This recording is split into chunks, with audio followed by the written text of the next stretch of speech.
लड़ना हो तो किसी बड़े दुश्मन को चुनो, छोटे से जीते भी तो क्या जीते। लड़ो तो सिंह से लड़ो, हारे तो भी गर्व की बात होगी कि सिंह से हारे। जीते तब तो कहना ही क्या, गधों से जीत कर भी क्या हो जाएगा। अक्सर होता ये है कि आदमी छोटे से तो हार जाता है और बड़ों से जीत जाता है। इसके पीछे का मनोविज्ञान है कि छोटे से लड़ने वाले ने खुद को छोटा मान ही लिया, उसका भरोसा भी बहुत छोटे का हो गया। जो आदमी धूम्रपान जैसी छोटी चीज़ों से लड़ता है या ऐसी छोटी मोटी चीज़ों से लड़ता है तो उसने अपनी क्षुद्रता स्वीकार कर ली। इसी स्वीकार में हार है। समझदार आदमी को अगर सिगरेट नहीं पीना तो सिगरेट से लड़ता नहीं, छोड़ ही देता है। उत्तर ध्रुव में पहुंचने वाले पहले आदमी ने अपने संस्मरण में लिखा था कि उनके जहाज में जब सिगरेट खत्म हो गया तो लोग जहाज की रस्सियां काट काट कर पीने लग गए। जहाज का प्रमुख बहुत डर गया था कि अगर ये लोग रस्सियां पी गए तो जहाज कैसे चलेगा, वे वापस पहुंचेंगे कैसे।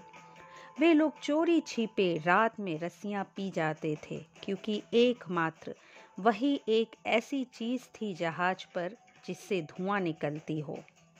किसी तरह वे लोग घर वापस लौटे।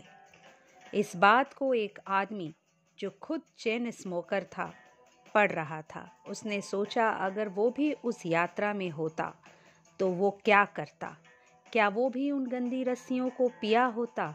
उसने अपने हाथ के सिगरेट को फेंक दिया कि देखता हूँ मुझ में भी कब वैसी तलब उठे कि मैं उन गंदी रस्सियों का धूम्रपान कर सकूं, तभी मैं सिगरेट हाथ में उठाऊंगा। उसने अपने जीवन में फिर कभी सिगरेट का प्रयोग नहीं किया। वो इस प्रतीक्षा में रहा कि ऐसी दशा जब तक ना हो जाए कि मैं कुछ भी पी लूं, तब तक सिगरेट नहीं पीऊंगा, और वो दशा कभी आई ही नहीं।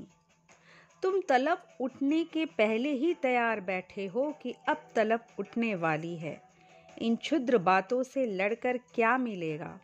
लड़ना हो तो परमात्मा के लिए लड़ो, ध्यान के लिए लड़ो, वहाँ पूरी ऊर्जा लेकर लड़ना।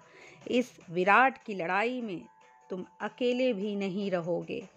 जो भी उसको उपलब्ध हो गए हैं, सबके आशीष तुम्हें उपलब्ध रहेंगे, ताकि बुद्ध की ऊर्जा से तुम जुड़ पाओ, किसी संत की ऊर्जा तुम्हारे साथ जुड़ पाए।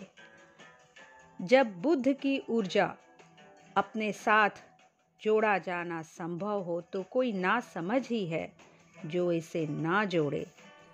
जितना तुम्हें पाना हो उससे बड़ा संकल्प रखो। अगर जाना हो सूरज तक और संकल्प दिए तक का हो तो सूरज तक कैसे पहुंचोगे। जिन लोगों ने धन को चुना संकल्प की तरह, उन्होंने बड़े क्षुद्र को चुन लिया। जिन लोगों ने ध्यान को चुना, उनका चुनाव सही है। चुनौती बड़ी चाहिए ताकि तुम्हारे भीतर सोई शक्ति जाग जाए। इसलिए क्षुद्र के साथ की लड़ाई में हमारी हार हो जाती है, क्योंकि इस लड़ाई में हमारी भीतर सोई शक्ति जागती ही नहीं। शक्तियाँ जागती भी तभी है जब उसके सामने खतरा ज़्यादा बड़ा हो। कभी तुमने ध्यान दिया, अगर किसी कठिनाई के समय तुम जूझ पड़ते हो तो तुम्हारे अंदर बड़ी ऊर्जा होती है जो सामान्यतः नहीं होती। समझो घर में आग लग गई हो और तुम बहुत थके हो। अपनी थकान, भूख, सब कुछ भूलकर तुम जूझ गए। इतनी हिम्मत, इतनी ऊर्जा कहाँ से आ गई तुम में। एक बड़ी चुनौती सामने आई, इसलिए ये ऊर्जा सामने आ गई। चुनौतियाँ चुनना भी बड़ी कुशलता की बात है, और अगर चुनना ही है तो ईश्वर को चुनो, समाधि को चुनो, मोक्ष को चुनो। तब तो सब कुछ दांव पर लगाना ही होगा, तभी यात्रा हो सकती है। इसलिए कहा गया है कि छोटी मोटी चीज़ों से लड़ोगे तो हारोगे, क्योंकि तुम्हारी सोई शक्तियों को चुनौती नहीं मिलेगी।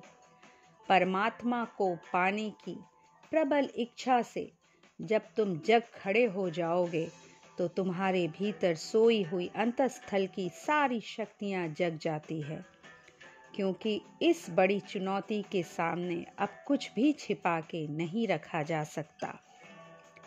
अगर आपको ये विचार पसंद आए तो इस चैनल को सब्सक्राइब करें ताकि आगे आने वाली वीडियोस आपको मिलती रहे। नमस्कार।